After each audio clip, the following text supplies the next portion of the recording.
We have just had this month's Ashes of Creation live stream and it looked fantastic. However, I'm a little bit torn with this one because if I'm honest, it definitely felt like filler, and that's because it was, and yeah, let's talk about it. So this month's live stream was probably going to be about a siege, and that is actually happening next month, we believe. But for this one right now, they wanted to show off a new nighttime lighting, some spell effects with the wand progression, and I think that's everything. The snippet of this video is actually filmed in the Sand Squall Desert, and it's filmed at night, and my immediate instant reaction was, wow, that is very dark. Now apparently the 2 times they've shown off the nighttime previously, a lot of the feedback was, hey, why don't you make it more dark? And if I'm honest, I think that's bad feedback. So obviously in real life, nighttime can be pretty damn dark. I mean, if there's a full moon and some stars, it can actually be sometimes not that dark, but in general, nighttime is really dark, and I think a lot of the feedback is just like, well, if nighttime's dark, the game should be dark as well, so make it darker. And I'm just not sure in an MMO like Ashes of Creation if that's really sort of valid. Now, there are valid reasons to have a darker nighttime. For example, there will be some sort of like natural stealth and being able to hide in PvP. Some of the spells are going to be different, and some of the spell effects obviously will look different at nighttime, but some spells will only be relevant at night and some only relevant at the daytime. But beyond that, I'm not really sure what having a super dark nighttime really offers. There doesn't appear to be much really necessarily tied directly to visibility, especially when we consider that we think nameplates will be visible at night. So you're not even going to be really sort of naturally hiding, you're just going to be using stealth, but stealth sort of keeps you not fully invisible, but it'll work in the daytime as well. So I personally just don't see why a super dark night really matters. If I'm honest, to me, it just looks a little bit annoying. The visuals with the lighting effects from the spells and with the lighting effect from any sort of like environmental lighting did look really nice. You know, I could probably go on for like 5 minutes talking about how dark the night should be. I don't think it really matters that much, but my personal opinion is I just don't really see the reason to make it super dark. What I would say, on top of the environmental lighting looking nice, the skybox was also looking very, very good. Now what's interesting here is that they're now using a cubed skybox, which weirdly I think might be a little bit old school. Somebody in my chat said it was a little bit old school, and I sort of remember trying to make a map for one like Half-Life at some point, and I swear it had a square skybox. However, the reason they're doing it like this is so that they can rotate it differently from the world as well. That should enable some interesting features, they said. Didn't really elaborate on what, but it did look absolutely sensational. Occasionally it was mentioned that this would be for the constellations, but actually we don't see the constellations in this stream, I don't think, so not 100% sure what they mean. Overall, the ambiance looked really good. The ambiance. It looked sensational. I liked the exploding moon. I liked the moon, although the moon just absolutely looked huge. I liked the stars. It looked really, really good. The desert, well, what little we could see of the desert in the almost pitch black nighttime. Okay, I'm being a bit stupid. It wasn't that dark. I'm just sort of trying to make a point. But what we could see of the desert, yeah, it looked good. Obviously, it looked a little bit barren, but then I guess deserts are supposed to. Some people were complaining about the lack of ground clutter and stuff like that. It's a desert, it's not really supposed to be filled with lush life, is it? So it sort of makes sense. One thing I definitely liked was the spell effects, and especially the new spell effects.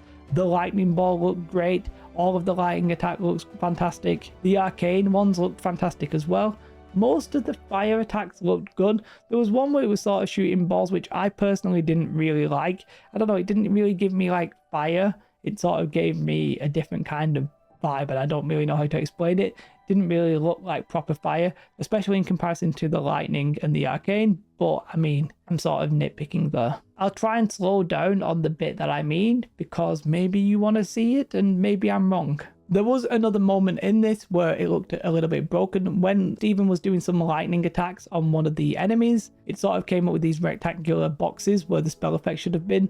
And of course, it's an alpha, it makes sense. It's not even a released alpha at this point, it's just a testing alpha. And they did actually reiterate at the start of the video that even Alpha 2 is going to be a proper technical alpha. It's not a proper game, don't expect that. For the lighting, one of the reasons that they're showing it off here is that they're actually moving to a new system which is physically based rendering. Now, I'm not going to pretend I know what that is. Apparently, when you move to physically based rendering, it will then enable the use of Lumen, which is a Unreal Engine technology that will improve light, and it's all about light bouncing and being more realistic. So that could be exciting. On the surface though, everything they showed off visually I thought looked really good today. They then showed off the wand weapon tree. Now, if I'm honest, I do not find looking at these very exciting. I know some people do. They very much love the nerdy details of being like, oh, it's 5% here, 10% here, what's going to be best. I can't really get myself that interested in this because, as they said, it is a technical alpha. A lot of these things, by the time the game comes out, might simply change. And I'm not really sure I'm that bothered about learning a meta or how good certain things are or aren't at this point, because it's going to be so long before we actually get to play it in earnest. Now, obviously that's not true because we can play the Alpha 2, but by Beta 1,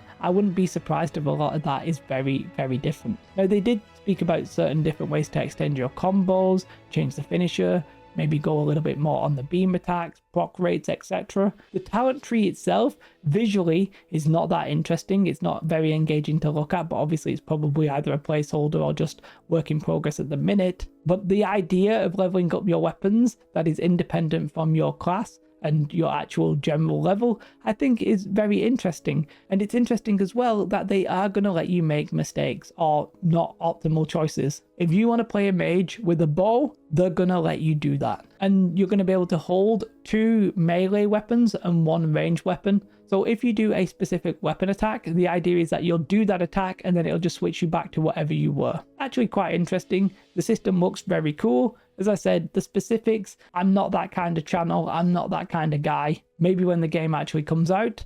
But in this video, they did talk about how the Alpha 2 will be a very long process. They did speak about how using elemental damage will sort of compound. And what I mean by that is, one of the questions was, can I use water and then use lightning for extra damage? And they said, yes, you can go ahead and do that. In fact, they reiterated here that a lot of Ashes of Creation is going to be sort of setting up and prepping an attack and then knocking it down, which, if I'm honest, sort of sounds fun. The current estimate for weapons is that you'll level them up about 2 to 3 times faster than your normal character level, i.e. by the time that you are max level, it might be possible to have fully leveled up 3 different weapons. But overall, I found this video a little bit of a mixed bag, not just because of how disinterested I am in having a super dark nighttime, just because it wasn't really that interesting of a showcase overall. And that's okay, because these are sort of like alpha development teasers. This isn't pure out and out marketing, and actually doing marketing for a game that you can't buy